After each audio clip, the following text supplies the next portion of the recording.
Assalamualaikum dan salam sejahtera. Saya Syuhada dan pasangan saya Syasha akan membentangkan mengenai imbangan pembayaran. Imbangan pembayaran terdiri daripada 3 jenis akaun, iaitu akaun semasa, akaun modal dan akaun keuangan. Imbangan pembayaran merupakan rekod urus niaga dalam barangan, perkhidmatan dan aset yang dilakukan oleh sesebuah negara dengan negara lain. Ia juga merupakan rekod sumber, iaitu penawaran, dan penggunaan, iaitu permintaan, pertukaran asing sesebuah negara. Akaun semasa. Akaun semasa mencatatkan pembayaran untuk ekspor dan import barangan dan perkhidmatan, campur pendapatan masuk atau keluar negara, campur bayaran pindahan bersih wang masuk dan keluar negara. Ia biasanya terdiri kepada 4 sub-bahagian, iaitu dagangan dalam akaun barangan, dagangan dalam akaun perkhidmatan, pendapatan dan pindahan semasa. Dagangan dalam akaun barangan ia mencatatkan barang import dan ekspor barang fizikal. Ekspor menyebabkan aliran masuk wang dan ia merupakan butiran kredit. Import pula menyebabkan aliran keluar wang, ia butiran debit. Dagangan dalam akaun perkhidmatan, ia mencatatkan import dan ekspor perkhidmatan seperti pengangkutan, pelancongan dan insurans. Pembelian percutian ke negara asing merupakan butiran debit kerana ia merupakan aliran keluar wang. Manakala pembelian polisi insurans Malaysia oleh penduduk luar negara merupakan butir kredit kepada akaun perkhidmatan Malaysia. Imbangan akaun ini kadang dipanggil akaun perkhidmatan. Kombinasi imbangan akaun barangan dan akaun perkhidmatan ini dikenali sebagai imbangan perdagangan, barangan dan perkhidmatan atau imbangan dagangan.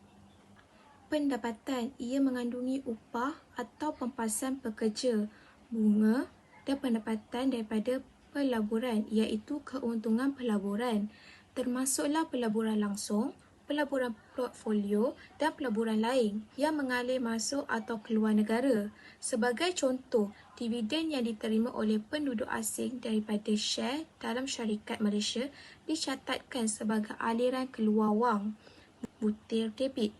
Pendapatan bernilai positif bermakna keuntungan pelaburan langsung tempatan di luar negara melebihi keuntungan pelaburan langsung tempatan di luar negara.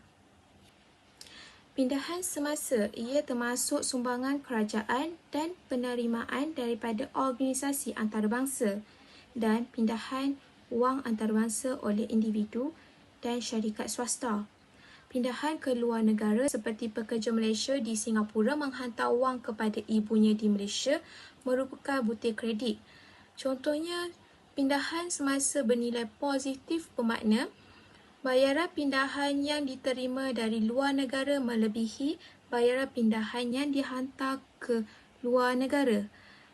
Manakala pindahan semasa bernilai negatif bermakna bayaran pindahan yang dihantar ke luar negara melebihi bayaran pindahan yang diterima dari luar negara. Untuk akaun imbangan semasa pula, akaun ini mencatatkan penjumlahan tambahan butiran barangan perkhidmatan, pendapatan dan pindahan semasa. Akaun ini mempunyai akaun semasa lebihan iaitu surplus yang melibatkan akaun penerimaan melebihi akaun pembayaran kewangan, manakala akaun semasa defisit pula melibatkan akaun pembayaran kewangan melebihi akaun penerimaan. Untuk akaun modal pula, akaun ini mencatatkan aliran dana masuk dan keluar negara seperti perolehan dan penjualan aset tetap seperti tanah dan bangunan.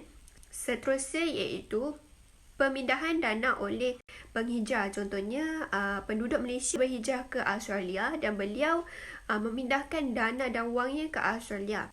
Seterusnya itu pembayaran geran oleh kerajaan kepada projek luar negara dan akhir sekali penerimaan dana dan wang dari luar negara sebagai modal untuk sesuatu projek di Malaysia.